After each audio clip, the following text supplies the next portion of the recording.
तो अब हमने अभी तक पढ़ा इंटरनेशनल रिलेशंस क्या होते हैं, इंटरनेशनल रिलेशंस कितने अहम हैं, इंटरनेशनल रिलेशंस ने इस दुनिया में क्या किरदार अदा किया है, इंटरनेशनल रिलेशंस क्यों 20th सेंचुरी में बहुत अहम हो गए, कौन से इवेंट्स थे जिन्होंने इस सब्जेक्ट को बहुत ज़्यादा इम्पोर्टेंस से नवाजा, कौन से ऐसे हालात थे जिसकी वजह से ये सब्जेक्ट हिट हो गया, सुपर हिट हो गया। तो ये वो कुछ चंद चीज़ें हैं जिन पे हमने तस्करा किया। इसी तरह से नेशन स्टेट्स क्या होती हैं, एक्टर्स क्या होते हैं, नॉन स्टेट एक्टर्स क्या होते हैं, इंटर गवर्नमेंटल ऑर्गेनाइजेशंस क्या होती हैं, नॉन गवर्नमेंटल ऑर्गेनाइजेशंस क्या होती हैं, मल्टीनेशनल कॉरपोरेशंस क्या होते हैं, ये तमाम चीजें हम पढ़ चुके हैं। तो हमारा पहला चैप्टर भी इस तरह से कंप्लीट हो गया। मुझे ये बताइए आप में से किसी का कोई सवाल है इनिशियल चैप्टर्स के मुतालिक, या कोई और चीज जो अभी तक हमने पढ़ा है उससे मुतालिक कोई क्वेश्चन है तो प्लीज पूछें, अदरवाइज हम आगे बढ़ते हैं। Maybe you can raise your hands. Okay, we can move forward. So अब जैसे मैंने आपको कहा कि इंटरनेशनल रिलेशंस एक स्कॉलरली टॉपिक है। इसके अंदर सिर्फ Uh, अ, Assalamualaikum, sir. जी जी मैडम प्लीज, वालेकुम सलाम। Sir, I'm sorry that I interrupted, but नहीं I'm please. having your class for the first time. I never took it before. I just got the link in for the first time. Sir, can you kindly tell me the previous lectures which you have taught? Is it possible that I can get them as like recorded ये or something? जी miss Azeem, I think you can do that. You can just talk to the class representative or facilitator. I think CSS Corner has all the links available to these lectures. So I think the Okay. previous lectures can be easily gotten access to.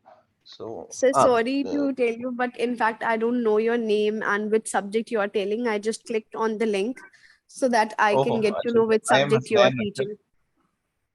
जी जी, state actors non state actors repeat कर देंगे, मैं कर देता हूँ। अच्छा, my name is Hasnain Arshad. I am an engineer and now going to join civil services next week, and Okay. I'm teaching you international relations, for which we Okay. had covered one chapter in the previous lectures. I think moving forward, our lectures on IR are going to increase. The number of lectures per week, definitely they are going to increase. So up till now, we are having one lecture per day, and yeah, that's it. So Thank you so much, sir. Inshallah, I would be willing to have the rest of the lectures which have been done, and inshallah, for the future, I'll stay connected. But all it is that this is the time on Sundays that you teach. Gigi, I think these are the things you're going to know with while coordinating with your CSS corner representative. I think this is going to be very convenient for you. Don't worry about that. Whatever Okay, is the sir. schedule, you're going to get Thank you a so much. timetable for that. Okay. Thank you so So much, sir. State actors non state actors की हम बात कर लेते हैं जल्दी से। मेहराब साहब ने कहा स्टेट एक्टर्स वो हैं जो रियासत को रिप्रेजेंट करते हैं, यानी जिनके पास अथॉरिटी होती है, लीगल अथॉरिटी होती है कोई ना कोई चीज असर्ट करने की। जैसे गवर्नमेंट हो गई, यानी किसी मुल्क की जो गवर्नमेंट है वो स्टेट एक्टर होती है। जैसे पाकिस्तान के स्टेट एक्टर्स कौन है? पाकिस्तान के वजीर आजम, पाकिस्तान के सदर, पाकिस्तान के वजीर खारजा, जो गवर्नमेंट की अथॉरिटी की बेसिस पर एक्शन लेते हैं। या पाकिस्तान में जैसे मिलिट्री एक खास इन्फ्लुएंस एक्सरसाइज करती है फॉरेन पॉलिसी में, तो स्टिल मिलिट्री स्टेट का एक इंस्टीट्यूशन है। स्टेट स्टेट एम्पावर्ड, स्टेट की पावर से एम्पावर्ड है। तो ये स्टेट एक्टर्स हैं। नॉन स्टेट एक्टर्स होते हैं जिनका कोई जिनकी पास कोई लीगल अथॉरिटी, कोई हुकूमती ओहदा नहीं होता है, जिनके पास, जिनको आइन कानून उस मुल्क का कोई ओहदा या इख्तियार नहीं देता, लेकिन वो अपनी पोजीशन की वजह से इन्फ्लुएंशियल होते हैं। यानी वो फिर भी अथॉरिटी ना होने के बावजूद अथॉरिटी को और तरीके से एक्सरसाइज करते हैं और स्टेट एक्टर्स को और पब्लिक को इन्फ्लुएंस करते हैं। तो इनमें हो जाती हैं इंटर गवर्नमेंटल ऑर्गेनाइजेशंस, जिनको हम आईजीओस कहते हैं, जैसे यूएनओ हो गई, यूरोपियन यूनियन हो गई, या ट्रांसपेरेंसी इंटरनेशनल, वर्ल्ड बैंक। अब ये गवर्नमेंट अथॉरिटीज नहीं है, ये इधर ये कोई इलेक्शन लड़के या किसी आइन के तहत आके नहीं बैठे, यहाँ पे गवर्नमेंट के रिप्रेजेंटेटिव्स बैठते हैं, लेकिन सुप्रीम जो चीज है, जो सॉवरन है, हाकमियत अभी भी गवर्नमेंट की ही होती है। ये गवर्नमेंट चाहे तो इन इंटर गवर्नमेंटल ऑर्गेनाइजेशन आईजीओस, इजिली अगर हम बोलें आईजीओस की कोई बात माने, चाहे तो ना माने, ठीक है। आईजीओ ज्यादा क्या उस गवर्नमेंट पे सैंक्शन लगा सकते हैं, लेकिन इवेंचुअली उस मुल्क में होगा वही जो कि उस मुल्क की गवर्नमेंट, उस मुल्क का स्टेट एक्टर चाहता है। आईजीओ एक टाइप हो गई। दूसरी टाइप हो गई एनजीओस की, नॉन गवर्नमेंटल ऑर्गेनाइजेशंस। अब एनजीओस तो बहुत सारी हैं, जैसे कोई पॉलिटिकल पार्टी है जो कि गवर्नमेंट में नहीं आती, तो वो भी एक एनजीओ है, जैसे तहरीक लब्बैक है। ऑल्दो अब वो पॉलिटिक्स में आ रहे हैं, लेकिन स्टिल उनके पास पॉलिटिकल अथॉरिटी या गवर्नमेंट में तो नहीं वो बैठे हुए। तो तहरीक लब्बैक हो गई, या अगर आप और देखें उनका इन्फ्लुएंस कितना ज्यादा है, उन्होंने गवर्नमेंट को घुटने टेकने पर मजबूर कर दिया फॉर फ्यू थिंग्स। लेकिन ऑल्दो अब वो क्या मुआहिदा है हमें उसका नहीं आइडिया। ये कहने से मुराद ये है कि बहुत दफा इनका इन्फ्लुएंस बहुत ज्यादा होता है। अब आप देख लें एडी वेलफेयर ट्रस्ट, वो एक नॉन स्टेट एक्टर है, एक एनजीओ है। सारिम बर्नी ट्रस्ट एक एनजीओ है। इस तरह की बहुत सारी एनजीओज हैं, नॉन गवर्नमेंटल ऑर्गेनाइजेशन। जरूरी नहीं है कि ये एनजीओ सिर्फ फिलेंथ्रोपिक वर्क ही कर रहे हो, ये जो बैठकर प्रॉफिट भी गेन कर रहे होते हैं, या जैसे जो है वो आप देखें तो हेल्पिंग हैंड्स हो गए, या जैसे human rights commission of Pakistan. इनके पास कोई गवर्नमेंट अथॉरिटी नहीं है, लेकिन इनके पास काबिल लोग बैठे हैं, पढ़ी लिखी बात करते हैं, रिसर्च करते हैं, तो वो एक एनजीओ कहलाती है। तीसरी होती है multinational corporation, MNCs. Multinational corporations होते हैं जो एक मुल्क में जिनका जो कंट्री ऑफ ओरिजिन है उससे बाहर निकल के भी काम करें, यानी मल्टीनेशनल काम होते हैं, यानी मल्टीनेशनली ऑपरेट करते हैं। जैसे अब आप देख लें यूनिलीवर। यूनिलीवर एक डच कंपनी है, और यूनिलीवर डच कंपनी है, लेकिन यूनिलीवर दुनिया के 20 ममालिक, ठीक है।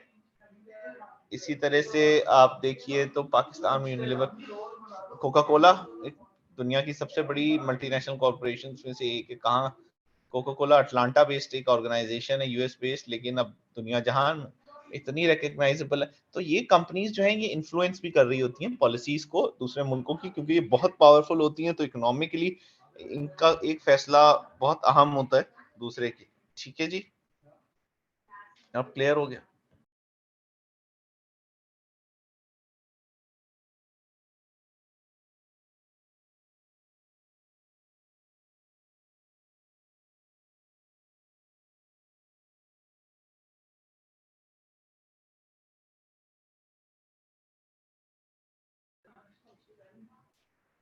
अच्छा जी, अच्छा अब हम आते हैं कि हम टॉपिक्स को किस तरह से देखते हैं, हम स्टडी करने के लिए कौन कौन सी अप्रोचेज इख्तियार करते हैं। तो दो बेसिक अप्रोचेज हैं, एक है रियलिस्टिक या रियलिज्म, दूसरी है लिबरलिज्म। ये दो बेसिक ब्रांचेज हैं। जैसे क्रिश्चियनिटी में दो बेसिक स्कूल ऑफ थॉट्स होते हैं, प्रोटेस्टेंट्स एंड कैथोलिक्स। तो इसी तरह से इंटरनेशनल रिलेशंस को हम डील जब कर रहे होते हैं, तो दो स्कूल ऑफ थॉट्स हैं जिनका आपस का डिफरेंस है, और वो फिर बैठ के आप एक ही इशू को दो मुख्तलिफ नुक्ते नजर से देख सकते हैं। रियलिज्म का फाउंडिंग प्रिंसिपल है डोमिनेंस, ठीक है। हमने पढ़ा था डोमिनेंस, आइडेंटिटी एंड रेसिप्रोसिटी, आप लोगों को याद होगा। तो रियलिज्म का फाउंडिंग प्रिंसिपल है डोमिनेंस, यानी पावर हासिल करें, जिसके पास ज्यादा पावर होगी वो स्टेबिलिटी लाएगा, वो अपनी चीज मनवाएगा, और यही सबसे अच्छी school of thought that explains international relations in terms of power. यहाँ पर तमाम बात पावर के हिसाब से होती है, balance of power, lack of power, excess of power, acquisition of power, यानी पावर कैसे हासिल करनी है, प्रिजनर्स डायलेमा, ये तमाम चीजें जो हैं इसी तरह से डाउनवर्ड एस्केलेशन, ये तमाम चीजें जो हैं ये पावर बेस्ड है। यानी ये जिस चीज को प्रायोरिटाइज करता है, जिस थ्योरी को प्रायोरिटाइज करता है, उस थ्योरी को हम कहते हैं पावर, कि पावर होगी तो सब कुछ होगा। अच्छा, इंटरेस्टिंगली पावर क्या चीज है, कैसे डिफाइन करते हैं, ये भी एक ट्रिकी चीज है जिसका अभी तक डेफिनेट और परफेक्ट आंसर नहीं मिला। Exercise of power bye states towards each other is sometimes called real politics और जस्ट पावर पॉलिटिक्स। इस पावर को इस्तेमाल करने को कहा जाता है power politics. Realism developed in reaction to a liberal tradition that realists called idealism. जब जंग अजीम अव्वल हो गई, तो उसके बाद लोगों ने कहा इतनी तबाहकारी हो गई है, 1.5 करोड़ से ज्यादा लोग मर चुके हैं, अब लोग एक दूसरे पे शक ना करेंगे। देखिए, जिंदगी में, दुनिया में ज्यादातर जो फसाद, बुरे काम सब हुए हैं ना, वो शक की बुनियाद पर हुए। तो ये जो शक है, ये मुल्कों के दरमियान भी होता है, और शक तो घर बर्बाद कर देता है, तो मुल्कों के दरमियान तो फिर दुनिया को बर्बाद करने के लिए भी काफी। तो मुल्कों ने कहा कि अब हमने इतनी तबाही देख ली है, अब हम एक दूसरे पे शक नहीं करेंगे, एक दूसरे की नीयत पे शक नहीं करेंगे, एक दूसरे के खिलाफ साजिशें नहीं करेंगे, बल्कि अब हम जो है वो आइडियलिस्टिक प्रिंसिपल अपनाएंगे। आइडियलिस्टिक प्रिंसिपल क्या है? एक दूसरे पे एतमाद करेंगे, एक दूसरे के साथ ताउन करेंगे, एक दूसरे के साथ ट्रेड करेंगे, एक दूसरे के साथ सीक्रेट मुआहदे नहीं करेंगे। और अगर हम एक दूसरे से ताउन करते हैं, दोस्ताना रवैया रखते हैं, प्यार मोहब्बत से रहते हैं, तो फिर हमारी लड़ाई नहीं हो।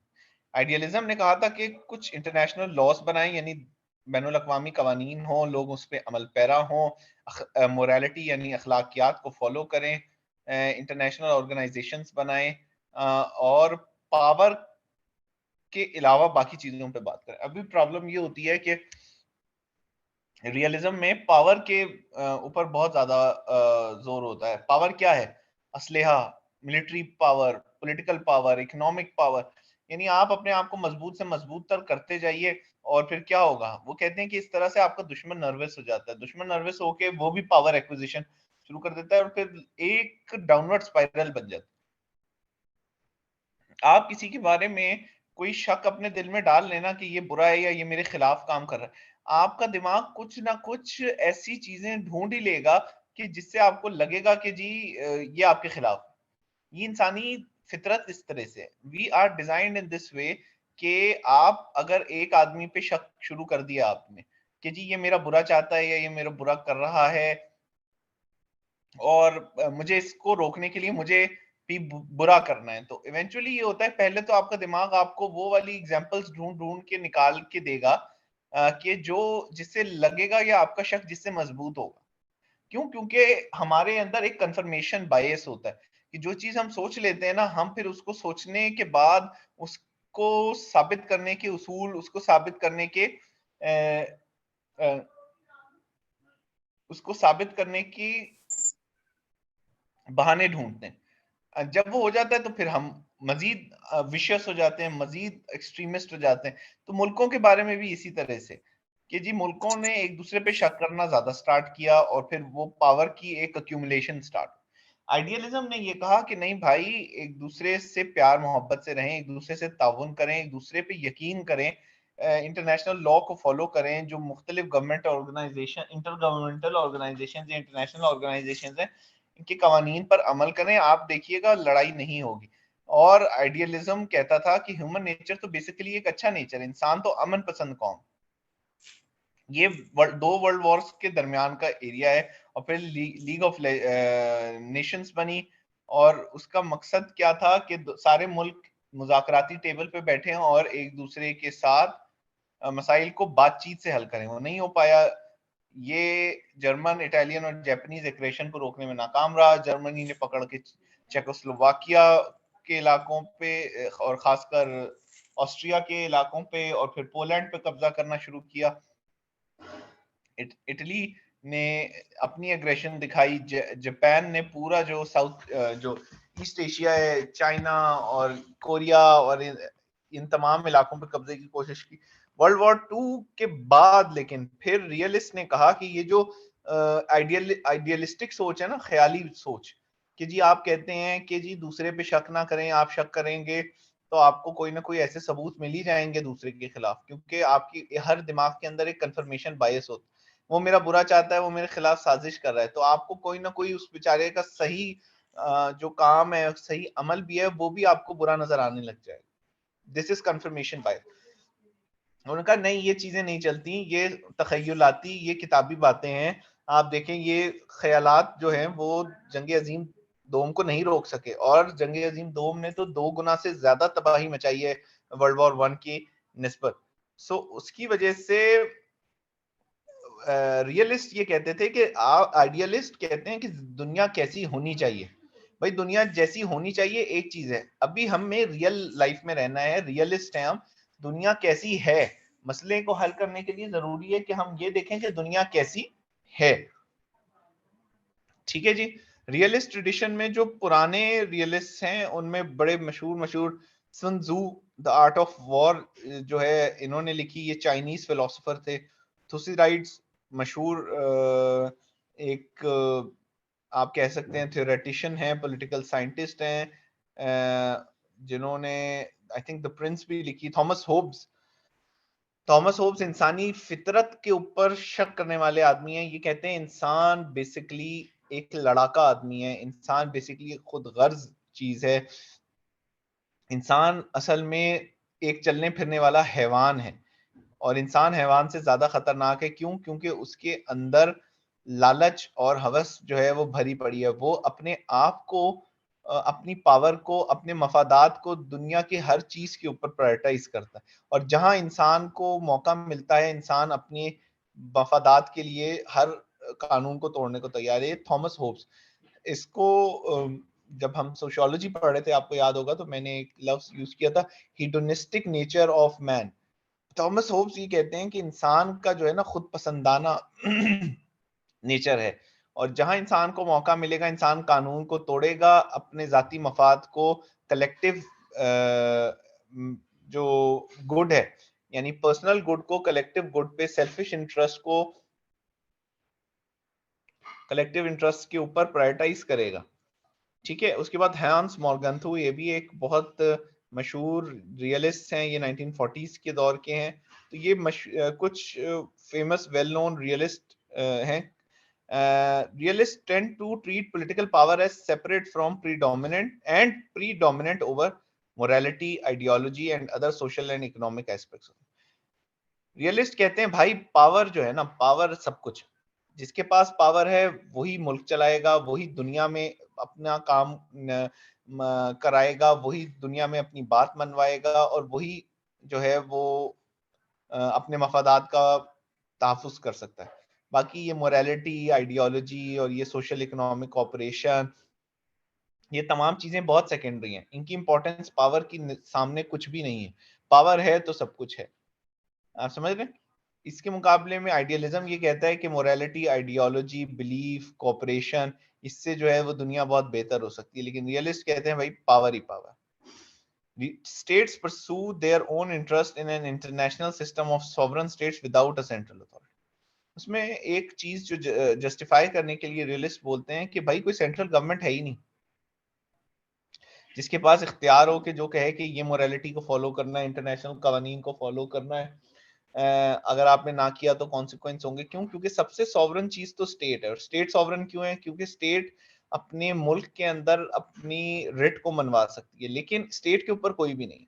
अब स्टेट जैसे चाहे दूसरे मुल्कों के साथ इंटरेक्ट करे, ज्यादा से ज्यादा क्या होगा, बाकी मुल्क उसके साथ मिल उसके खिलाफ अलायंस बनाएंगे, और इसीलिए रियलिस्ट कहते हैं कि अलायंस बनाने के लिए, उस अलायंस को नाकाम करने के लिए जरूरी है कि आप एक रिक्विजिट पावर को अक्यूमुलेट करके बैठे। आपके पास पावर होगी, जिसकी लाठी उसकी भैंस, जिसको हम कहते हैं माइट इज राइट जो है ना, वो रियलिज्म का कानून।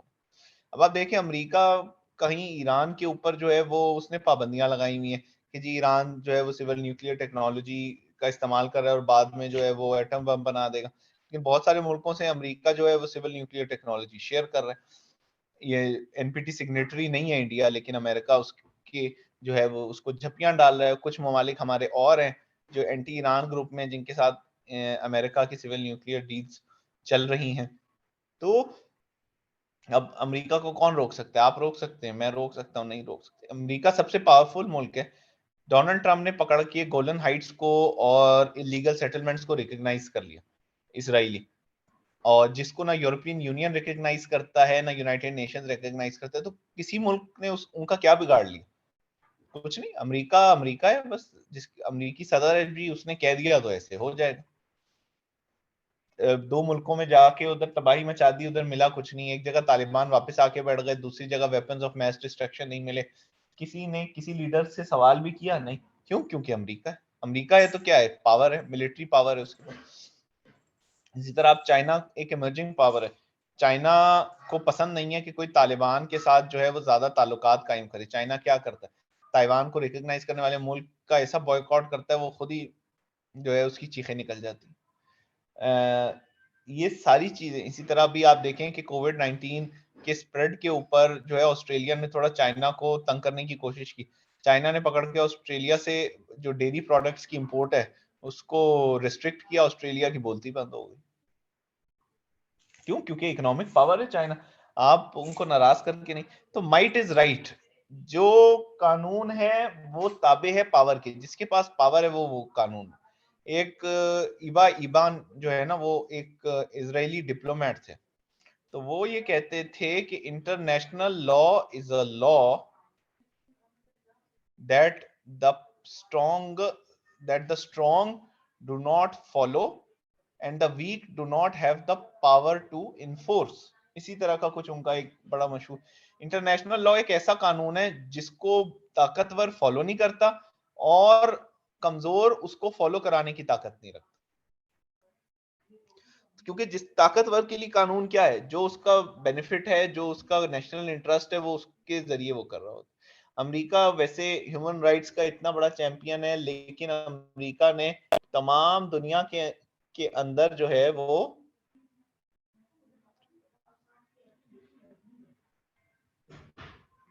तमाम दुनिया के अंदर ड्रोन हमले किए।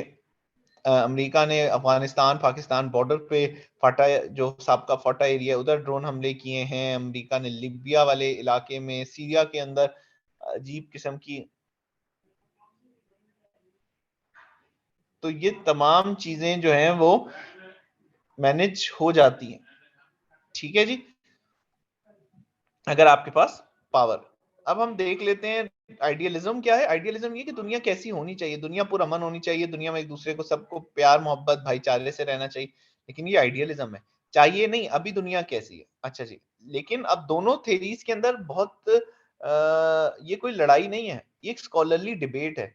दोनों जो स्कूल ऑफ थॉट्स है ना, इनके लोग आपस में एक दूसरे का सर नहीं फाड़ते। जैसे पाकिस्तान में होता है ये, जैसे हम लोग आपस में घरों में कोई बात पे सिर्फ डिबेट स्टार्ट करते हैं अपने दोस्तों से, अपने रिश्तेदारों, और बाद में वो डिबेट जो है वो खानदानी मसला बन जाती है। उसकी वजह ये है कि हमारे अंदर जो है वो इतनी बर्दाश्त ही नहीं है, इतना टेम्परामेंट ही नहीं है। लेकिन इसके मुकाबले में जो पढ़े लिखे लोग हैं, इंटरनेशनल रिलेशंस की खाली बात कर लें तो ये डिबेट बड़ी हेल्दी, बड़ी प्रोडक्टिव है। और ये तब से चल रही है वर्ल्ड वॉर 2 के बाद से, और अब इसको तकरीबन 80 साल हो चुके हैं।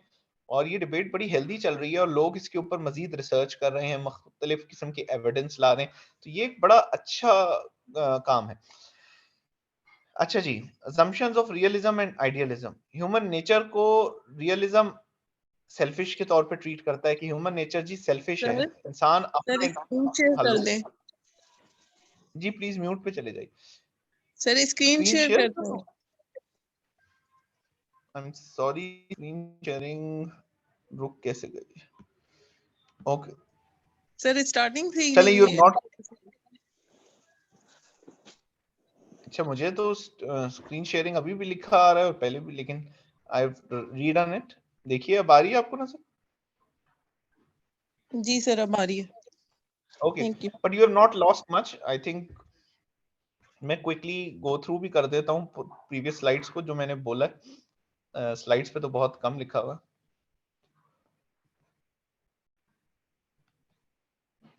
ये हम आगे देखें।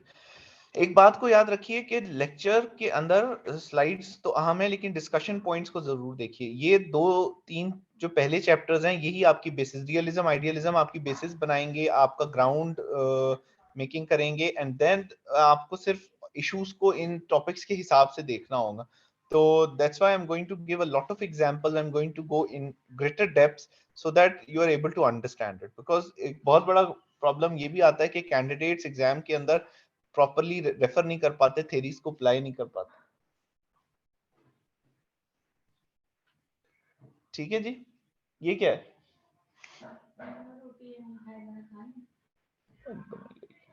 अच्छा जी, ह्यूमन नेचर सेल्फिश, रियलिज्म कहता है, आइडियलिज्म कहता है ऑल्ट्रुइस्टिक। ऑल्ट्रुइस्टिक क्या है?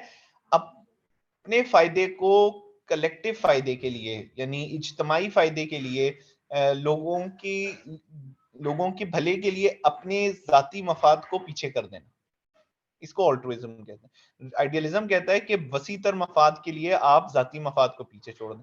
मोस्ट इंपॉर्टेंट एक्टर्स रियलिज्म में स्टेट्स होती हैं, आइडियलिज्म में भी स्टेट्स तो अहम होती हैं, लेकिन इंडिविजुअल्स का भी बड़ा अहम रोल है। इसी तरह इन आईजीओज का बहुत अहम रोल है। अब मैं बार बार आईजीओज, एनजीओज, एमएनसी बोलूंगा, आपको इनका पता होना चाहिए। IGOs inter governmental organisations, NGOs non governmental organisations, MNC multinational corporations. तो आईजीओज का भी बहुत अहम रोल है आइडियलिज्म के अंदर।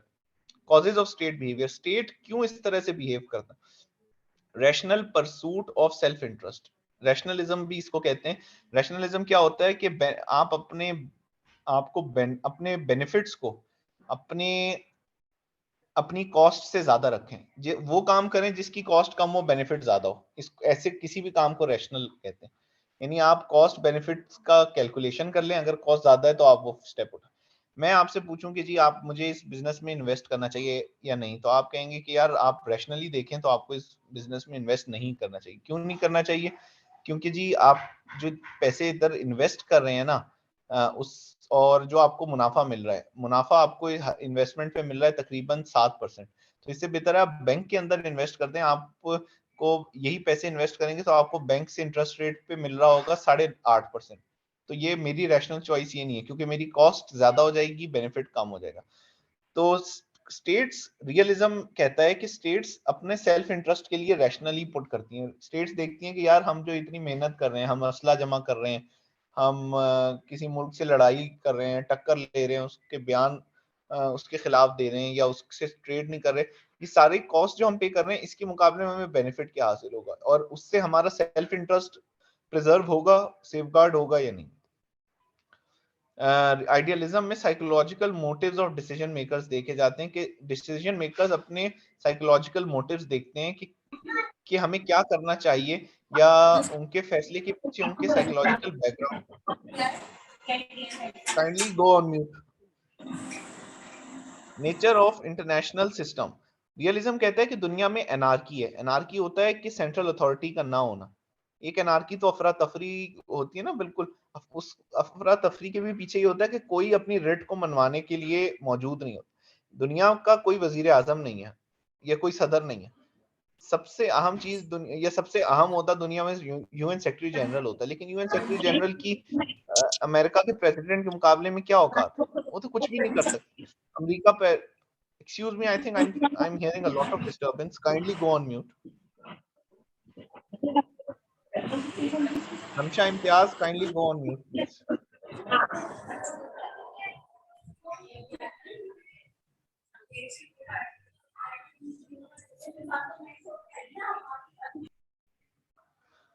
अच्छा जी, एनार्की है, यानी अब कोई सेंट्रल अथॉरिटी नहीं है, तो भाई अब जिसकी लाठी उसकी भैंस होगी। क्यों? क्योंकि कोई कानून आइन मनवाने वाला तो है नहीं, कोई सेंट्रल पुलिस तो है नहीं। कि अब देखें अमेरिका ने इतना जुल्म किया, या अभी इंडिया कश्मीरियों पे बहुत ज्यादा जुल्म कर रहा है, तो इंडिया का कोई क्या कर सकता है? India is too strong to be, what should I say, to B सेंश्योर्ड, कि इंडिया को डांटने के लिए अब किसी के पास इतनी ताकत नहीं, क्योंकि इंडिया की इकोनॉमिक पावर बहुत ज्यादा है। इंडिया डिप्लोमेटिकली बहुत स्ट्रांग हो। कोई वजीर आजम होता सेंट्रल, या कोई सेंट्रल पुलिस होती, तो वो फिर एक उसूल को फॉलो करके कोई कानून आइन की अमलदारी कराती। अब तो ऐसा कुछ भी नहीं है। तो nature of international system anarchist हो गया है। आइडियलिज्म में nature of international system community है। कम्युनिटी क्या होती है? एक दूसरे से कॉपरेशन करना। भाई हमारे ऊपर कोई भी नहीं है, हमें लेकिन किसी डंडा बरदार की, किसी बदमाश की जरूरत नहीं है। हम आपस में मिल बैठकर मसले को हल कर लेंगे। जैसे होता है ना, दो दोस्तों में या भाइयों में लड़ाई होती है तो रिश्तेदार आके बैठ जाते हैं, हम सुलह कराते हैं। अगर वो समझदार होंगे ना भाई, वो कहेंगे यार आपको बिल्कुल जरूरत नहीं है, हम दोनों भाई आपस में बैठ के मसला हल कर लेंगे। इसको कम्युनिटी कहते हैं, कि बिरादरी। आइडियलिज्म तमाम मुल्कों को एक दूसरे का भाई के तौर पे ट्रीट करता है, कम्युनिटी के तौर पे ट्रीट करता है। क्लियर? पावर, ये जरा पावर देख लें। व्लादिमीर पुतिन साहब का आपको तस्वीर नजर आ रही है, और मेरा ख्याल है कि ये शायद कि जितना यंग फेस है, ये मुझे चेचनिया लग रहा है, कि चेचनिया पे जब उन्होंने चढ़ाई कर दी थी। Power is a central concept in international relations, it is the central concept for realist. ये सारा कुछ तो ठीक है, लेकिन पावर का एक मसला है जनाब। मैं आपसे कहूं पावर क्या है, तो आप पावर को ना एक्सप्लेन नहीं कर सकते, क्योंकि पावर सिंपलिस्टिक वर्ड है, और इससे इसके बहुत सारे मानी भी निकल सकते हैं। और इस कोई चीज कॉम्प्लिकेटेड होती है तो उसको हम आसान अल्फाज में डिफाइन करते हैं, लेकिन एक लफ्ज जो हम रोजाना आए दिन इस्तेमाल कर रहे हैं उसको फर्दर हम कैसे डिफाइन करें? तो उसके लिए हम पावर को तो नहीं डिफाइन करते, लेकिन पावर जिन चीजों से मेजर हो जाती है ना, उन चीजों को हम फिर एक्सप्लेन करना शुरू करते हैं। Often defined as the ability to get another actor to do what it would not have otherwise done, और वाइस वर्सा। यानी पावर उस एबिलिटी को, उस इस्तेदाद को कहते हैं कि आप किसी और से वो काम करवा लें जो वो वरना नहीं करना चाहता था, या उससे उसे वो काम करने से रोक दें जो वो करना चाहता था। सिंपल सी बात है। पाकिस्तान की एग्जांपल्स नहीं देनी चाहिए, थोड़ा सा मामला नाजुक हो जाता है। जी, सर्बिया ने बोस्निया के ऊपर हमला किया और खून खराबा, खून रेजी मचा दी। ये 1990s की बात है, आई थिंक 94। अब यूरोपियन यूनियन को बड़ी तकलीफ थी। यूरोपियन यूनियन ने और नेटो ने पकड़ के सर्बिया के ऊपर थोड़ी सी बमबारी करना स्टार्ट की। क्या हुआ? इवेंचुअली सर्बिया को पीछे हटना पड़ा। और अब यूरोपियन यूनियन, सॉरी, नेटो की इस बमबारी से एक बात क्लियर हो गई सर्बिया को, कि ऑल्दो वो हमला करना चाहता था, लेकिन सर्बिया की पावर इतनी ज्यादा थी कि वो आगे नहीं, सॉरी, नेटो की पावर इतनी ज्यादा थी कि सर्बिया आगे नहीं बढ़ पा रहा है मजीद। तो ये पावर। इसी तरह से एक और एग्जांपल देख लें तो यूक्रेन का एक सूबा है जिसको हम कहते हैं क्रीमिया। तो क्रीमिया के ऊपर रशिया ने हमला करना था, हमला कर दिया और क्रीमिया को आजाद कराने की बात की। ठीक है। तो इवेंचुअली क्या हुआ, 2014-15 की बात है, क्रीमिया को रशिया ने बड़े आराम से यूक्रेन के कंट्रोल से ले लिया। क्यों? क्योंकि रशिया के पास मिलिट्री पावर थी, और रशिया ने जो दिल किया फिर किया। यूक्रेन जो है वो चीखें मारता रहा, यूक्रेन इंटरनेशनल ऑर्गेनाइजेशंस के पास गया, यूक्रेन ने यूरोपियन यूनियन से रशिया को ब्लॉक कराया, रशिया को धक्का मार के G8 से निकाल दिया गया, रशिया के ऊपर सैंक्शंस लगी। लेकिन रशिया की मिलिट्री पावर थी, रशिया ने का जो दिल किया उसने किया, और यूक्रेन के पास वो पावर नहीं थी तो यूक्रेन वो नहीं कर सका। इसी तरह अब लोहांस्क और डोनेस्क दो और सूबे हैं यूक्रेन के, वहां पे भी रशिया सेपरेटिस्ट जो है वो सेंटिमेंट्स को हवा दे रहा है, वहां पे भी लड़ाई चल रही है। इसी तरह से जॉर्जिया एक और मुल्क है, वहां पर भी अबखाजिया और ओसेटिया, साउथ ओसेटिया के ऊपर जो है वो रशिया सेपरेटिस्ट को सपोर्ट कर रहा है। तो रशिया के पास क्योंकि पावर है, वो जो दिल कर रहा है कर रहा है।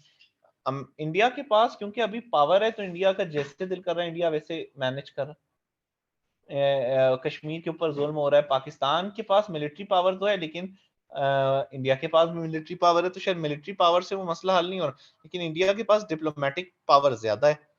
तो इंडिया जो है वो अभी तक जो है वो कश्मीर के ऊपर जुल्म ज्यादा कर। इसराइल की मिसाल ले लीजिए।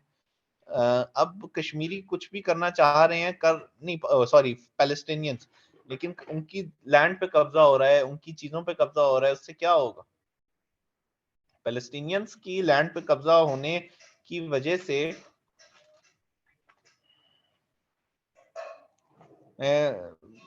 इंटरनेशनल लॉ तो उसको अलाउ नहीं करता, वो उसको रिकॉग्नाइज भी नहीं करते, लेकिन कोई क्या बिगाड़ रहा है, क्योंकि उनके पास power.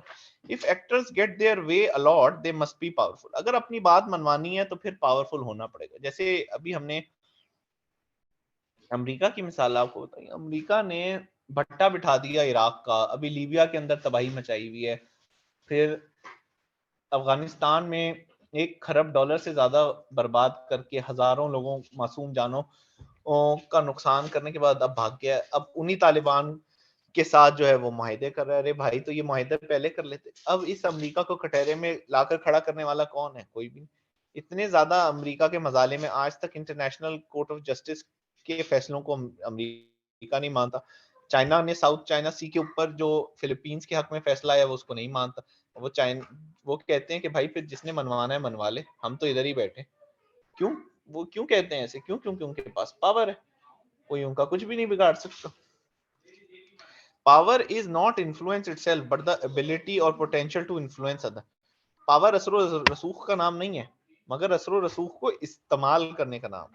Based on specific characteristics और पोजेशंस ऑफ स्टेट। अब कुछ चीजें टेंजिबल हैं, आप उनको हाथ लगा सकते हैं, महसूस कर सकते हैं, जैसे फायर पावर हो गई, मिलिट्री की स्ट्रेंथ हो गई, मिलिट्री के अंदर कितने लोग मौजूद हैं। लेकिन कुछ चीजें इनटेंजिबल हैं कि आपकी सॉफ्ट पावर कैसे है, लोग आपका पब्लिक इमेज कैसे, आपके मुल्क को कितना डाइवर्स समझते हैं। ठीक है, level of income, arm forces, population, geographical sizes, ये तमाम चीजें अहम है।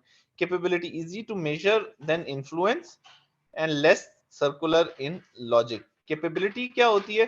कैपेबिलिटी इन्फ्लुएंस से ज्यादा आसान होती है समझना, लेकिन और उतनी लेस सर्कुलर इन लॉजिक है। सर्कुलर लॉजिक क्या होती है कि एक चीज दूसरे का बाइस बने, कॉज एंड इफेक्ट एक दूसरे के बनते जाए। ज्यादा पावर ज्यादा इन्फ्लुएंस, ज्यादा इन्फ्लुएंस ज्यादा पावर, ज्यादा पावर ज्यादा इन्फ्लुएंस, ये कहानी चलती रहती है, समझ? तो ये सर्कुलर लॉजिक होती है। आगे चले, आप लोगों को थोड़ा सा कंफ्यूजन अगर जहां पर होगी प्लीज अपना हैंड रेज कीजिए। मैं भी सर डिप्लोमेसी सॉफ्ट पावर में आएगी, बिल्कुल ऐसे ही है नीलम साहब, ऐसे ही है। आगे बढ़ते हैं। Single indicator of states power में be it's GDP, gross domestic product, क्योंकि ग्रॉस डोमेस्टिक प्रोडक्ट के अंदर टेक्नोलॉजिकल लेवल भी आ जाता है, साइज भी आ जाता है, यानी उसकी पॉपुलेशन कितनी है, वो टेक्नोलॉजिकली कितना एडवांस है, उसकी वेल्थ कितनी है। ये सबसे रफ इंडिकेटर है, लेकिन इसके अंदर भी तमाम चीजें कवर नहीं कर रहे। ये स्टेट के टेंजिबल कैपेबिलिटी, यानी जो चीजें नजर आती हैं उनका उनकी उनको रिप्रेजेंट करता है। Power also depends on non material elements. Non material elements भी होते हैं, डिप्लोमेटिक स्किल होती है, वो गवर्नमेंट कितनी मजबूत है, लोग उसके कितने हक में हैं, उसकी नेशनल विल कितनी है, यानी उसकी पॉपुलेशन कितनी अलाइंड है अपने मुल्क के साथ, and all sorts of things. Power can only explain so much. Real world IR depends on many other elements including accidents और लक। पावर अगर आप सिर्फ किताबी तौर पे एक्सप्लेन करना चाहें तो भाई इससे बेहतर नहीं एक्सप्लेन हो सकती। असल में तो वो जो इवेंट्स हैं वो आपकी पावर को समझा रहे हो। ठीक है जी, रैशनल रिलेशनल कॉन्सेप्ट। और पावर देखें एक रिलेटिव चीज है, हर मुल्क के पास कुछ ना कुछ पावर, हर मुल्क की कोई ना कोई आर्मी होती है, हर मुल्क के अंदर एक पॉपुलेशन होती है, हर मुल्क का जीडीपी होता है। तो फिर हम रिलेटिव पावर को कंपेयर कर रहे होते हैं दो मुल्कों के आपस के ताल्लुकात को जांचने के।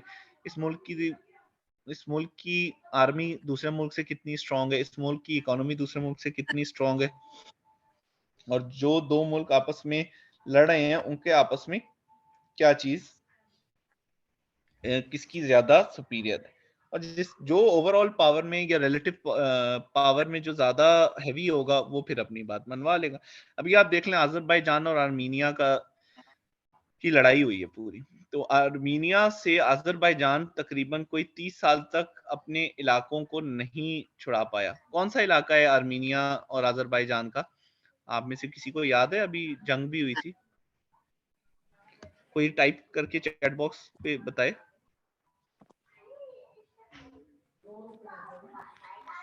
मस्तूना, रमशा इम्तियाज, मिस अजीम, अज़का, बाबर, नम्रा, असरार, अरसलान। प्लीज ये हस्तूना आप म्यूट पे चले जाइए, that's not the right approach. I would request everyone to go on mute unless asked.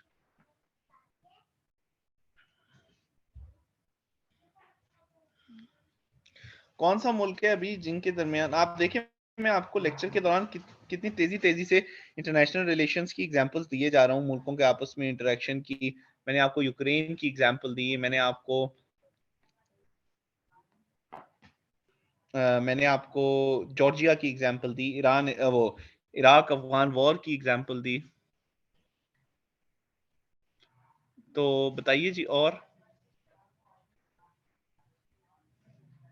Ji, Armenia और अजरबैजान की अभी एक लड़ाई हुई है, वो उस रीजन का क्या नाम है? वो आर्मीनिया के कब्जे में था और अजरबैजान का क्लेम था। उस रीजन का नाम है नागोर्नो काराबाख।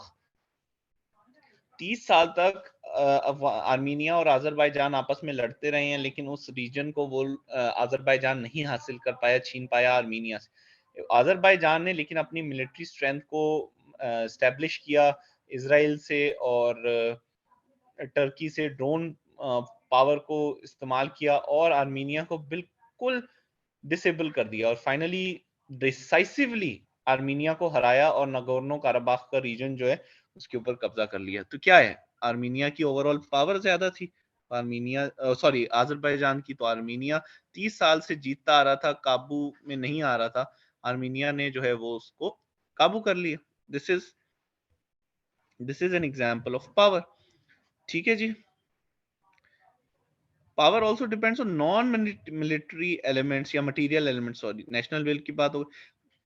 अब हम आगे चलते हैं, तो आर्मीनिया के मुकाबले में अजरबैजान की रिलेटिव पावर ज्यादा थी, तो अजरबैजान आगे चल गया। लॉजिक ऑफ पावर, अब हमने पावर को डिफाइन कर लिया, अब पावर को एस्टिमेट कैसे करना है, क्योंकि पावर एग्जैक्टली कैलकुलेट तो नहीं हो सकती। मैं आपसे पूछूं पाकिस्तान की पावर कितनी है, इंडिया की पावर कितनी है, आप कहेंगे सर ये तो मुझे भी नहीं पता, मैं इसको कैसे कैलकुलेट करूं। ठीक है जी।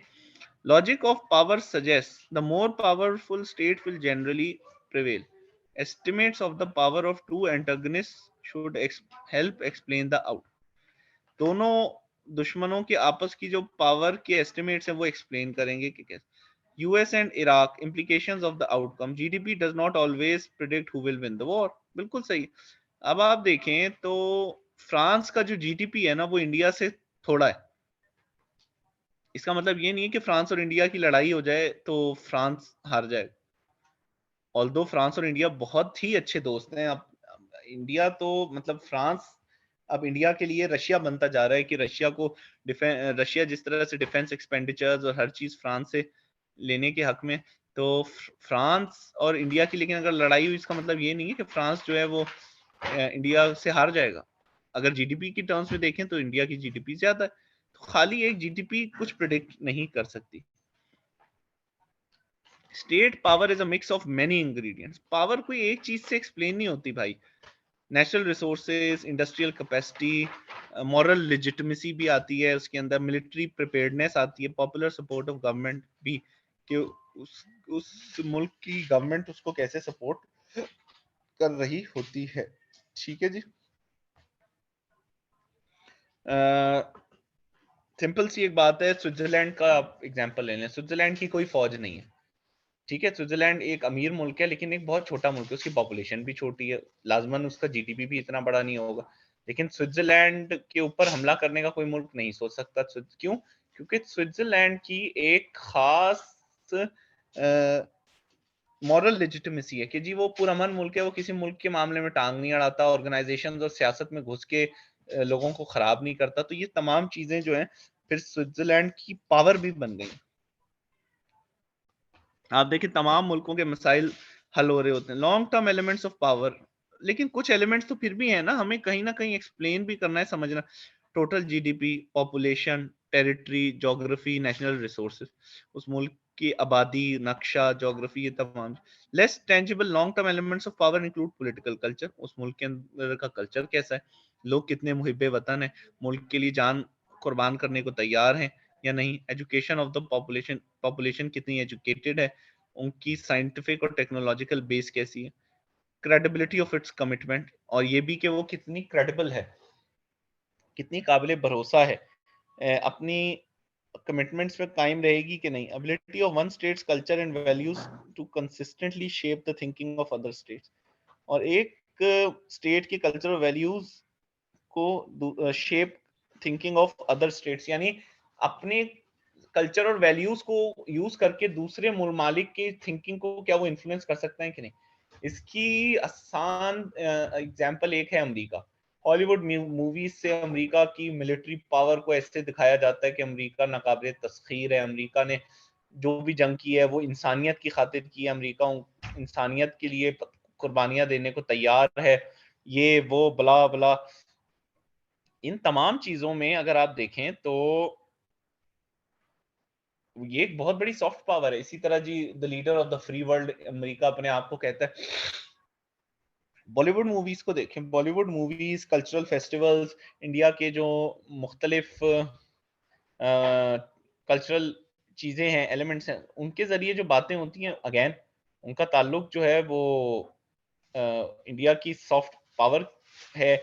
इंडिया में बुला बुला के आप कल्चरल फेस्टिवल्स कराते हैं, बड़े बड़े मल्टीनेशनल कॉरपोरेशंस के सीईओज इंडियंस हैं, फिर बड़े बड़े मल्टीनेशनल कॉरपोरेशन के सीईओज पाकिस्तान इंडिया आते हैं, मोदी जी को जब भी डालते हैं, उनसे अच्छी अच्छी बातें करते हैं। ये आप इंडिया को एक राइजिंग पावर के तौर पे दिखा रहे हैं, तो ये एक आपकी सॉफ्ट पावर है। आप अपने कल्चर और वैल्यूज को हालांकि अब आप देखें इंडिया कश्मीर के अंदर, इंडिया जो है या नॉर्थ ईस्ट स्टेट्स के अंदर इंडिया बहुत ज्यादा जालिमाना इकदाम भी कर रहा है और मुसलसल लोगों को मारा जा रहा है। माओ बागियों, माओ नवाज जो सेपरेटिस्ट हैं उनके ऊपर जुल्म हो रहा है, फ्रीडम ऑफ एक्सप्रेशन नहीं।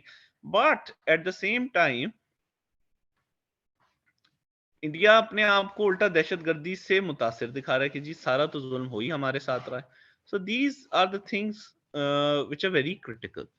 ठीक है जी, moving forward, capabilities that allow actors to exercise influence in short term, military forces, military industrial complex। military industrial complex बता दूं, इधर कॉम्प्लेक्स से मुराद होता है कॉम्बिनेशन। मिलिट्री इंडस्ट्रियल कॉम्प्लेक्स से मुराद ये है कि मिलिट्री की कुछ जरूरियात होती हैं, मिलिट्री के लिए यूनिफॉर्म की जरूरत है, असले की जरूरत है, साइंटिफिक एडवांसमेंट की जरूरत है, तो वो सारा कुछ जो है वो गवर्नमेंट खुद तो नहीं बनाती, उसके लिए इंडस्ट्री लगानी पड़ती है। साइंटिफिक एडवांसमेंट के लिए इंडस्ट्री चाहिए, तो वो इंडस्ट्री और मिलिट्री का एक इत्तेहाद बन जाता है। और फिर जब वो इत्तेहाद बनता है तो वो इकोनॉमी, अपनी इकोनॉमी स्ट्रांग होती है, फिर लोगों की तनख्वाहें लग जाती हैं, फिर फौज के लोग जो हैं वो उस इंडस्ट्री में होते हैं, इंडस्ट्री के लोग फौज के अंदर बैठे होते हैं, वो उनको इन्फ्लुएंस करते हैं, हमें ठेके दें, हमारी मदद करवाएं, हमें बड़े बड़े प्रोजेक्ट्स दिलवाएं। तो ये मिलके फिर पॉलिसीज को इन्फ्लुएंस कर रहे होते हैं। Quality of the states bureaucracy, एक मुल्क की ब्यूरोक्रेसी की क्या क्वालिटी है। लेस टेंजिबल चीजें क्या है, support and legitimacy that an actor commands in. भाई उस मुल्क की आवाम और उस मुल्क के इत्तेहादी उस मुल्क की गवर्नमेंट के साथ कितने हैं, एक आर्मी की लॉयल्टी अपने पॉलिटिशियंस के साथ और उसके लीडर्स के साथ कैसी है। अच्छा जी, कैपेबिलिटीज के दरमियान ट्रेड ऑफ भी एग्जिस्ट करता है। कैसे जी? To the extent that one element of power can be converted into other, it is fungible. Fungible होता है कन्वर्टेबल, ठीक है। Money is most fungible, money से आप कुछ भी परचेज कर सकते हैं। सबसे फंजिबल एलिमेंट यानी फंजिबल होता है कन्वर्टेबल। पैसे से असला खरीद लिया, पैसे से इन्वेस्टमेंट कर ली, पैसे से आपने लीडर खरीद लिए, लोगों को इन्फ्लुएंस कर लिया, अपनी स्पोर्ट्स बेहतर कर लिया। तो पैसा सबसे फंजिबल एलिमेंट होता है, ठीक है जी। Realist tend to see military force as the most important element, लेकिन सबसे अहम चीज क्या है? Military force. जब असले की जंग शुरू होगी तो कौन एक दूसरे के को हरा सकता है? बाकी तमाम एलिमेंट्स, तमाम चीजें ये सानवी है, सेकेंडरी है। मोरालिटी भी एक पावर है कि जी एक मुल्क के पास मॉरल अथॉरिटी क्या है, एक मुल्क कानून के ऊपर अमल दरामद करता है, एक मुल्क का जो स्टैंस है वो कितना एथिकल है, उसके अंदर कितनी स्ट्रेंथ है। तो ये तमाम चीजें जो हैं ये इसके अंदर मैटर तो कर रही होती हैं, ठीक है। मोरालिटी, जियोपॉलिटिक्स जी, जियोपॉलिटिक्स उस रीजन में क्या क्या कुछ हो रहा है। पाकिस्तान के एलिमेंट ऑफ पावर के अंदर आप देखें, पाकिस्तान इकोनॉमिकली इंडिया से काफी वीक है। पाकिस्तान का जीडीपी पर कैपिटा कम हो गया है, ऑल्दो ये रिसेंट ईयर्स में है, पिछले 20 साल में ज्यादा हालात खराब हुए, मगर स्टिल पाकिस्तान की जियोपॉलिटिक्स पाकिस्तान को अनपैरेलल्ड एडवांटेज देती है कि जी जो मर्जी हो जाए पाकिस्तान। कल क्योंकि मैंने जियोपॉलिटिक्स पे आपको पूरी अच्छी खासी रिव्यू दिया था, Pakistan, China, central Asian republics, Afghanistan, Iran, इनके दरमियान में मौजूद है। अरेबियन सी एक्सेस है, जो हमारे गल्फ कंट्रीज हैं वो पाकिस्तान के सामने से होकर ही अपनी एक्सपोर्ट्स को कर सकते हैं। तो एक अनपैरेलल्ड एडवांटेज है पाकिस्तान के पास। तो जियोपॉलिटिक्स पाकिस्तान को, चाहे दुनिया जिस मर्जी तरीके से पाकिस्तान को इग्नोर करने की कोशिश करे, Pakistan is too important to ignore. ठीक है जी। लोकेशन लोकेशन लोकेशन लोकेशन बहुत अहम है। साउथ चाइना सी की क्या इंपॉर्टेंस है? साउथ चाइना सी की इंपॉर्टेंस है ही यही कि साउथ चाइना सी की लोकेशन इस तरह की है कि आप जो उसके ऊपर काबू हो करेगा वो उसके वो ग्लोबल ट्रेड को कंट्रोल करेगा। वो ग्लोबल ट्रेड को कंट्रोल करेगा तो वो आगे बढ़ेगा। तो ये तमाम चीजें जो है ना, ये एक दूसरे के लिए क्या स्ट्रेंथ है? जियोपॉलिटिक्स।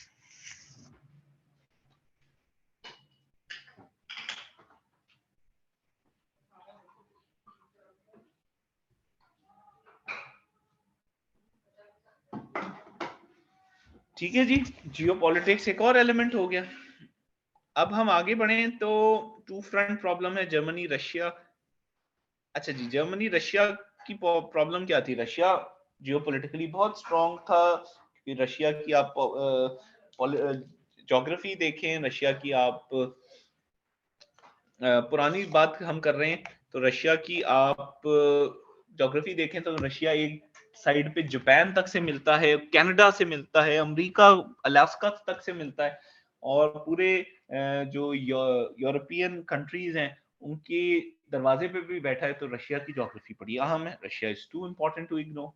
इसीलिए आप देखें कि पूरी दुनिया रशिया के बारे में तब भी फिक्रमंद रहती थी, अभी भी रहती। In general power declines as a function of distance from a home state. हाँ, जैसे जैसे एक स्टेट फिजिकली दूर होती है, पावर उसकी कम होती जाती है। इसीलिए आप देखें अमेरिका ने अपने अड्डे पूरी दुनिया में बनाए हैं, नेवल बेसेस, अपनी एयर बेसेस, कतर में है, ताजिकिस्तान में है, कजाकिस्तान, उज्बेकिस्तान में, हर जगह इंडिया की अमेरिका की बेसेस हैं। रशिया कोशिश कर रहा है, चाइना मिलिट्री बेसिस की जगह चाइना ट्रेड बेसिस बना रहा है। तो ये अगेन एक्सेस और रीचेबिलिटी की बात है geopolitics. Let's take 5 minutes break. I think इधर अजान हो रही है, देन वी कैन रिज्यूम।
जी मैं वापस आ गया हूँ बाबर साहब। आवाज आने के लिए मेरा बोलना भी जरूरी है। मैंने 5 मिनट की ब्रेक ली थी, आप शायद अटेंटिव नहीं थे तब, कोई बात नहीं। अच्छा जी, एलिमेंट्स ऑफ पावर हमने डिस्कस कर लिए। International system, states interact with in a set of long established rules of the game governing what is considered a state and how states treat it. International system is the collection of all the rules and principles by under which states interact with each other. States एक दूसरे से कैसे interact करते हैं, कैसे बात करते हैं, कौन सी चीजें फॉलो करनी है, कहाँ बैठना है, क्या चीजें जायज हैं, क्या चीजें जायज नहीं है, ये इस पूरे सिस्टम, इस पूरे collection of rules and norms को कहते हैं international system. Together these rules help the international system, और ये मिलके ये रूल्स इंटरनेशनल सिस्टम को हेल्प करते हैं। रियलिस्ट कहते हैं कि ये जो पूरा सिस्टम है ना, ये एक एनार्की के अंदर एग्जिस्ट करता है। एनार्की के अंदर एग्जिस्ट करने का मतलब क्या है कि कोई सेंट्रल गवर्नमेंट इसे इन्फोर्स कराने वाली नहीं है भाई। सेंट्रल गवर्नमेंट इसे इन्फोर्स कराने वाली नहीं है, तो बस ये एग्जिस्ट कर रहा है और कुछ रूल्स हैं, और जब तक एक मुल्क के इंटरेस्ट सेफ गार्डेड है वो उनको फॉलो करता है, क्योंकि कोई डंडा लेके इनके पीछे नहीं पड़ेगा, तो चीजें वैसे ही चलती रहेंगी। Others suggest international organisation. अच्छा जी, term implies the lack of a central government that can enforce rules. कोई सेंट्रल पुलिस नहीं है, कोई गवर्नमेंट नहीं है जो तमाम रूल्स को इन्फोर्स करा सके। वर्ल्ड गवर्नमेंट ऐसा इसका सोल्यूशन है? पता नहीं जी। अब वो वर्ल्ड गवर्नमेंट भी तो किसी मुल्क के रहने वाले ही बनाएंगे ना, या मुख्तलिफ मुल्कों के रहने वाले, तो वो फिर अपने मुल्क के इंटरेस्ट को सेफ गार्ड करने की कोशिश करेंगे। Other suggest international organisations and agreements. दूसरे कहते हैं कि इंटरनेशनल ऑर्गेनाइजेशंस और एग्रीमेंट्स को के जरिए एनार्की को सॉल्व किया जा सकता है, इसके प्रॉब्लम को। एनार्की होने के बावजूद क्योटिक नहीं है, क्योस नहीं मचा हुआ, अफरा तफरी नहीं मची हुई, एक तबाही का सा समान नहीं है। Great majority of the state interactions closely adhere to norms of behaviour. लेकिन बहुत सारे इंटरेक्शंस जो हैं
अच्छा जी, आगे चलते हैं। एनार्की के साथ साथ क्योस नहीं है, लेकिन एनार्की का मतलब इधर यही है कि सेंट्रल अथॉरिटी नहीं है, अफरा तफरी नहीं फैली हुई। Great majority of states interaction closely, लेकिन कुछ एक नॉर्म्स हैं जो जिनको लोग एडहेयर करते हैं। पाकिस्तान और इंडिया बड़े आपस में दुश्मन हैं, लेकिन एक दूसरे के फॉरेन ऑफिस भी ऑपरेट करते हैं। पाकिस्तान और इंडिया एक दूसरे के खिलाफ बयान भी देते हैं, लेकिन हुदूद में रह के बयान देते हैं ज्यादातर। एक दूसरे के लोगों को मारने नहीं लग गए हैं, सफीरों को वही एहतराम मिलता है। तो कुछ चीजों को इसी तरह से, कुछ चीजों पे पाकिस्तान और इंडिया एक दूसरे से कोऑपरेट भी करते हैं, बैक एंड पे भी चीजें चलती। तो ये एक कुछ नॉर्म्स हैं जो चल रहे हैं, कुछ नॉर्म्स और बिहेवियर्स हैं जिनको फॉलो भी किया जा रहा है। ठीक है जी, ये नहीं है कि बस जिसका जैसे दिल किया मुंह उठाया वो आज मैं ऐसे करूं। बहुत कम ऐसा होता है, और ऐसे मुल्क के ऊपर फिर कोई रिलाई भी नहीं करता।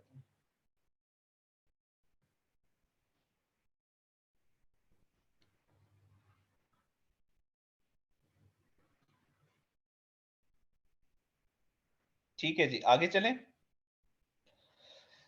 एक बहुत अहम कॉन्सेप्ट रियलिज्म के अंदर होता है, उसको कहते हैं सॉवरेनिटी। सॉवरेनिटी, हाकमियत, खुद मुख्तारी। सॉवरेनिटी का सीधा सा मतलब ये है कि आप जो हैं वो, आपके ऊपर कोई ना हो। जो चीज सॉवरन होती है ना,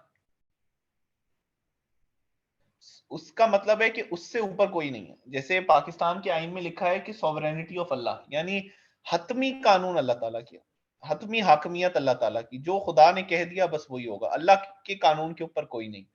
इसी तरह जो मुल्क इस्लामी नहीं है या उस तरह से नहीं मानते, तो वो उमूमन तो वो अल्लाह का कानून भी तो रियासत के जरिए इम्प्लीमेंट हो रहा होता है ना। तो यहाँ पर भी यही कहा जाता है सॉवरेनिटी ऑफ स्टेट। स्टेट जो है वो सॉवरन है, स्टेट हर चीज में इंडिपेंडेंट है, स्टेट जो चाहे वो कर सकती है क्योंकि स्टेट के पास राइट है। ठीक है, lack of a world police, कोई वर्ल्ड पुलिस नहीं है, तो स्टेट सही बिहेवियर करे गलत बिहेवियर करे, उसको सजा देने वाला कोई नहीं। वो सजा भी स्टेट की मर्जी से ही अगर स्टेट कबूल करे तो हो जाती है। लीबिया के ऊपर एक बॉम्बिंग का इल्जाम लगा था एक एयरप्लेन के, तो लीबिया ने खुद एडमिट कर लिया, एक्सेप्ट कर लिया, तो लीबिया ने उसकी का तावान और सजा भरने के लिए तैयार हो गया। लीबिया अगर अपनी गलती ना मानता तो लीबिया इसको बहुत देर तक ड्रैग ऑन कर सकता। दूसरी चीज है कि लीबिया की जो गवर्नमेंट है वो अमेरिका की गवर्नमेंट से बहुत वीक थी, तो इसलिए जो है वो लीबिया को मानना पड़ा, लेकिन कोई वर्ल्ड पुलिस नहीं थी। अब अमेरिका से यही गलती हो रही होती तो शायद अमेरिका को कोई सजा देने के काबिल ना होता। ठीक है जी। In practice most states have a harder and harder time warding off interfere. आजकल दुनिया इतनी इंटरकनेक्टेड है, ग्लोबली इतनी इंटरकनेक्टेड है कि एक दूसरे को बड़ा मुश्किल हो जाता है रोकना एक दूसरे के मामलात में इंटरफेयर करने के लिए। पाकिस्तान आप देख लें, इंडिया में जो कुछ हो रहा होता है उसके ऊपर कमेंट करता है और राइटली करता है। इसी तरह इंडिया पाकिस्तान के मामलात में टांग अड़ाता है। सिर्फ बात ही नहीं, दोनों मुल्क एक दूसरे के अंदर इंटरफेरेंस पॉलिटिकली भी कर रहे हैं, एक दूसरे की पॉपुलेशन को भी सॉरी इन्फ्लुएंस कर रहे हैं। तो ये तमाम चीजें आम है। Respect of territorial integrity of all states within recognised border is the important. जो जिस मुल्क का इंटरनेशनल बॉर्डर है, जिसको तमाम दुनिया मानती है, यूनाइटेड नेशंस मानती है, उसके अंदर उसकी टेरिटोरियल इंटेग्रिटी, उसके अंदर कोई घुस के उसकी टेरिटरी को कब्जे में नहीं कर सकता, चाहे वो कितना भी पावरफुल। इसीलिए इलीगल सेटलमेंट्स जो हैं वो बहुत अहम है। एक टॉपिक है कि इसराइल पावरफुल है, बट स्टिल इसराइल की इस occupation of illegal settlements, occupation of Palestinian lands को कोई रिकॉग्नाइज नहीं करता।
ठीक है, तो स्टिल क्योंकि हम ये कहते हैं कि पैलेस्टीनियंस की टेरिटोरियल इंटेग्रिटी को जो है वो पैलेस्टीनियन के राइट्स को इन्वेड कर रहा है, इसलिए हम नहीं मानते। गोलन हाइट्स सीरिया का इलाका है, सीरिया कमजोर था, जंग के बाद इसराइल ने उन पे कब्जा कर लिया, आई थिंक 1967 की वॉर के बाद, तो 6 डे वॉर के बाद। तो अब इसराइल कहता है कि ये हमारी लैंड है, इंटरनेशनली उसको रिकॉग्नाइज नहीं करता। क्यों? क्योंकि जी आप इंटरनेशनल लॉ के हिसाब से आपको बॉर्डर्स, रिकॉग्नाइज बॉर्डर्स को रिस्पेक्ट करना जरूरी है। Impact of information revolution in information economies and the territorial state system. Information revolution आ गया है, मुल्कों को एक दूसरे के बारे में पता है, आप छुप के किसी के ऊपर कब्जा नहीं कर सकते, हमला नहीं कर सकते, ये बहुत चीजें अहम है। States and norms of diplomacy, diplomacy के कुछ कायदे हैं, कानून हैं और कुछ रिवायात हैं, नॉर्म्स, रिवायात। आप लोग एक चीज बड़ी स्ट्राइकिंगली इंटरेस्टिंग आप देखें, हमने सोशियोलॉजी पढ़ी, हमने पाक अफेयर्स पढ़ी, हमने अब आईआर पढ़े, कितने इंटरलिंक्ड हैं ये तमाम सब्जेक्ट्स की कोई ना कोई बात। अब आपने नॉर्म्स पढ़े होंगे, वहां पे नॉर्म्स कोई कानून नहीं होता, लेकिन नॉर्म्स अहम होते हैं। आप देखें, घर में दो लोग एक दूसरे से इंटरेक्ट करें, उसकी भी नॉर्म्स हैं, बाप बेटे से कैसे इंटरेक्ट कर रहा है उस चीज की भी नॉर्म्स हैं। लेकिन इसके साथ साथ दो मुल्क आपस में कैसे इंटरेक्ट करें, इनके भी नॉर्म्स। सिक्योरिटी डिलेमा, ये एक और इंपॉर्टेंट कॉन्सेप्ट है इंटरनेशनल रिलेशंस का। मैंने जैसे आपको बताया सॉवरेनिटी एक कॉन्सेप्ट है, एनार्की एक कॉन्सेप्ट है, पावर एक कॉन्सेप्ट है, और अब सिक्योरिटी डिलेमा। सिक्योरिटी डिलेमा ये है कि states actions taken to ensure their own security threaten the security of other states। यानी एक स्टेट अपने दिफा के लिए जब मजीद इकदाम करती है तो दूसरे मुल्क को लगता है कि ये हमें थ्रेटन भी तो कर सकता है। इसकी एक अहम सी एग्जांपल, चाइना और अमेरिका एडवर्सरीज हैं और अमेरिका मिलिटरीली चाइना से काफी सुपीरियर है। चाइना ने अमेरिका को काउंटर करने के लिए अमेरिका रशिया से S-400 मिसाइल डिफेंस सिस्टम खरीदा, जो कि एयरबोर्न मिसाइल्स को जो है वहीं पर किल कर देता है, यानी लैंड नहीं करने देता आपकी टेरिटरी पे। उसके चक्कर में इंडिया को ये लगा कि इन्होंने तो S-400 खरीद लिया, अब चाइना अपने दिफा को मजबूत कर रहा है, चाइना अपना बजट इतना बढ़ा रहा है, चाइना ने अपनी फौज इतनी डिप्लॉय कर दी, लद्दाख में S-400 खरीद, इंडिया ने पकड़ के S-400 इंडिया ने खरीदना शुरू कर दिए। इंडिया ने खरीदना शुरू कर दिए, इससे चाइना को लगा ये देखा हमने तो ये अमेरिका के खिलाफ किए थे, अब इंडिया हमारे खिलाफ कर रहा है, तो देखो हमें अपने आप को और मजबूत करना है, अब हमें S-400 की जगह गालिबन जैसे S-500 खरीदना है, अगर वो टेक्नोलॉजी आ जाए तो ये एक आर्म रेस शुरू हो जाती है। एक और आर्म रेस आप रशिया और अमेरिका की एग्जांपल ले सकते हैं। अमेरिका ने न्यूक्लियर वेपन्स बनाए, उसके जवाब में रशिया ने बनाए। अमेरिका ने अपने वेपन्स को एडवांस किया, उनकी तादाद बढ़ाई, रशिया ने बढ़ाना शुरू किया। रशिया के पास इस टाइम बाकी दुनिया में जितने न्यूक्लियर वेपन्स हैं उनको कंबाइन भी कर लें तो रशिया के पास उससे ज्यादा न्यूक्लियर वेपन्स है। अमेरिका ने उसके मुकाबले के लिए यूके को कहा कि रशिया आपसे करीब है, आप उन्होंने यूके को हेल्प की न्यूक्लियर वेपन्स बनाने की। यूके एक न्यूक्लियर वेपन स्टेट बन गया, फिर फ्रांस एक न्यूक्लियर वेपन स्टेट बन गया। एक पूरी आर्म रेस, हथियारों की दौड़ शुरू हो। पाकिस्तान इंडिया ने भी एक दूसरे के खिलाफ, इंडिया कहता है बकौल उनके कि उन्होंने चाइना से डर के, चाइना ने जब न्यूक्लियर वेपन्स हासिल कर लिए या बना लिए तो फिर इंडिया ने डर के मारे बकौल उनके उन्होंने न्यूक्लियर वेपन्स बनाए पाकिस्तान को। लेकिन बाद में वो पाकिस्तान को भी धमकियां देने लग गए सीक्रेटली। पाकिस्तान ने घबरा के न्यूक्लियर वेपन्स बनाए तो इंडिया और पाकिस्तान के दरमियान एक वेपन्स रेस शुरू हो गई। तो ये एक अजीब सा एक हथियारों की एक दौड़ शुरू हो गई जिसने दुनिया को और ज्यादा अनसेफ बना दी। ये कॉन्सिक्वेंसेस ऑफ एनार्की है, नेगेटिव कॉन्सिक्वेंस, क्योंकि कोई एक सेंट्रल अथॉरिटी नहीं है ना कि जो आपको शोर करे कि यार इंसान बनो, जरा तमीज से रहो, प्यार मोहब्बत से रहो, कोई मसला नहीं है, मैं बैठा हूं, मैं मसलों को हल कर लूंगा। जैसे घर में कोई बड़ा बूढ़ा होता है ना, तो वो एक भाई जरा ज्यादा, दो भाइयों में अगर इख्तिलाफ हो जाए तो कहते हैं बेटा मैं बैठा हूं, आपको डरने की जरूरत नहीं है, मैं फैसला करने वाला। अब वर्ल्ड स्टेज पे ऐसा फैसला करने वाला कोई भी नहीं है, तो अब क्या होता है, दो मुल्क चार मुल्क एक दूसरे के खिलाफ चलते जा रहे हैं। ठीक है जी। Refers to the general concept of one or more states balance of power. ये अगला कॉन्सेप्ट है आर्म्स रेस। जी, सिक्योरिटी डिलेमा के बाद बैलेंस ऑफ पावर। अब एक स्टेट दूसरी स्टेट की पावर को बैलेंस करने के लिए अपनी पावर बढ़ाती है, उसे देख के वो पहली स्टेट और घबराती है, वो अपनी पावर को इंक्रीज करती है कि ये तो मेरे बराबर आ गई, मुझे अपनी उसको देख के दूसरी पावर मजीद पावर इंक्रीज करती है, जब वो बराबर दोबारा आ जाती है फिर फर्स्ट स्टेट। तो यानी ये एक डाउनवर्ड स्पाइरल शुरू हो जाता है, यानी हालात मुसलसल दिगरगू होते जाते हैं। एक ने न्यूक्लियर वेपन्स बनाए, दूसरा उसे के बैलेंस करने के लिए। जी आप देखें पाकिस्तान और इंडिया का तो पूरा न्यूक्लियर प्रोग्राम, इतने गरीब ममालिक हैं, वो क्यों है? दोनों ममालिक ने बैलेंस ऑफ पावर के लिए बनाए। इंडिया को डर बकौल उनके चाइना से था, इंडिया ने चाइना के मुकाबले में वेपन्स बनाए, फिर पाकिस्तान को पकड़ के ब्लैकमेल करना शुरू कर दिया। पाकिस्तान को पकड़ के ब्लैकमेल करना शुरू किया तो फिर जो है वो पाकिस्तान को ब्लैकमेल करना स्टार्ट किया, तो पाकिस्तान ने अपने वेपन्स बनाए। तो ये पूरी दौड़ शुरू हो गई, एक दूसरे की पावर को बैलेंस करते करते बेपनाह अरबों डॉलर जो है ये मुल्क वेस्ट कर चुके हैं। तो ये एक बड़ा लेजिटिमेट कॉन्सेप्ट है बैलेंस ऑफ पावर, ये रियलिज्म का नेगेटिव है। हालांकि ये भी हो सकता था कि दो मुल्क तीन मुल्क आपस में बैठे प्यार से बात करें और अग्री कर लें, और ऐसा नहीं है कि ऐसा नहीं कि लोग मुल्क आपस में नहीं बैठे, केमिकल वेपन्स के लिए मुल्क बैठे कि एक दूसरे के खिलाफ नहीं इस्तेमाल करें। बायो वेपन्स के ये बैठे के एक दूसरे के खिलाफ इस्तेमाल नहीं करेंगे। वो ट्रीटीज आई, लेकिन अभी न्यूक्लियर वेपन्स का इस्तेमाल और न्यूक्लियर वेपन्स को भी लिमिट करने की बात हो रही है। तो बैलेंस ऑफ, अब वो जो बातें हैं वो रियलिज्म के उसूल को फॉलो करके नहीं आप हासिल कर सकते। रियलिज्म तो मुसलसल पावर को इंक्रीज करने की बात करता है, वो फिर आपने लिबरलिज्म के थ्रू किया। ये लिबरलिज्म की एक क्रिटिसिज्म है रियलिज्म के ऊपर कि भाई बैलेंस ऑफ पावर तो एक सिक्योरिटी डिलेमा, एक आमरे स्टार्ट कर देता है। Any ratio of power capabilities between states और अलायंसेस, तो दोनों स्टेट्स के दरमियान जो पावर कैपेबिलिटीज की रेशियो है वो होती है balance of power. It can mean only a relative equal ratio. एक दूसरे के मुकाबले में अगर जब आप तकरीबन बराबर हो जाएं तो इसको relative equal ratio. Alternatively, it can refer to the process by which counterbalancing coalitions have repeatedly formed in history to prevent one state from conquering another region. दूसरा चीज है कि एक मुल्क दूसरे के खिलाफ इत्तेहाद बनाता है, दूसरा तीसरा। आप देख लें सोवियत यूनियन ने कब्जा करना शुरू किया अपने नेबरिंग कंट्रीज पे, उसके मुकाबले में अमेरिका ने पूरा नेटो बना दिया कि जी जो हमारे इत्तेहादी हैं, लिबरल यूरोप है, वेस्टर्न यूरोप है, इसके ऊपर सोवियत यूनियन कब्जा ना कर ले। तो पूरा नेटो बना, उसके मुकाबले में आयरन कंट्री वार्सा पैक्ट आया, तो ईस्टर्न यूरोपियन कंट्रीज सोवियट्स के साथ अलाइन हो गए।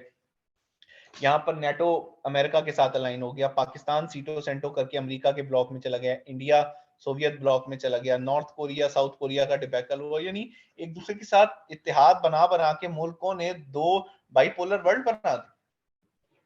तो ये अलायंसेस जो हैं ये पावर को बैलेंस करने के लिए होते हैं। तुमने इस मुल्क से इत्तेहाद किया, मैं इसके मुकाबले में इस मुल्क से इत्तेहाद करूं। अभी आप देखें सोवियत रशिया बड़ा तगड़ा मुल्क है और जॉर्जिया से उसके बड़े बहुत खराब ताल्लुकात हैं। तो अब पकड़ के जॉर्जिया ने अमेरिका के साथ सिक्योरिटी पैक्ट कर लिया है कि जी हमारे ऊपर कोई हमला होता है, कोई भी मुल्क करता है, तो फिर आप हमारा साथ देंगे। So this is alliances and balance of power. आगे आता है great powers and middle powers, ये हम नेक्स्ट लेक्चर में इंशाल्लाह कवर करेंगे। अब मैं आप लोगों को अपॉर्चुनिटी देता हूं if you have any question. Balance of power, security dilemma. Security dilemma उस स्टेट ऑफ माइंड को कहते हैं कि जब आप किसी मुल्क अपने दुश्मन को अपनी पावर को बढ़ाते देखते हैं ना, तो आप फिर परेशान होकर आप कहते हैं कि नहीं मैंने भी अपनी पावर बढ़ा। जब आप अपनी पावर बढ़ाते हैं तो आपको दुश्मन कहते हैं ओ ये तो रेस में लग गया, मैंने अब इसको बीट करना है, मैं और पावर बढ़ाऊंगा। आप उसे देखते हैं यार मैं अभी इसके करीब पहुंचा था, इसने मजीद आगे बढ़ गया, मैं इसके और पीछे आऊंगा। ठीक है, तो ये चीज होती है सिक्योरिटी डिलेमा। और सिक्योरिटी डिलेमा फिर बैलेंस ऑफ पावर को जनरेट करने की कोशिश करता है और उस चक्कर में एक स्पाइरल स्टार्ट हो जाती है, एक विशियस साइकिल बन जाता है, न्यूक्लियर आर्म रेस भी स्टार्ट हो जाती है। जी रिकॉर्डिंग मिल जाएगी miss Mari. Any other question? Anyone has a question? No question. Thank you very much, see you next week most likely. और बहुत शुक्रिया, थैंक यू।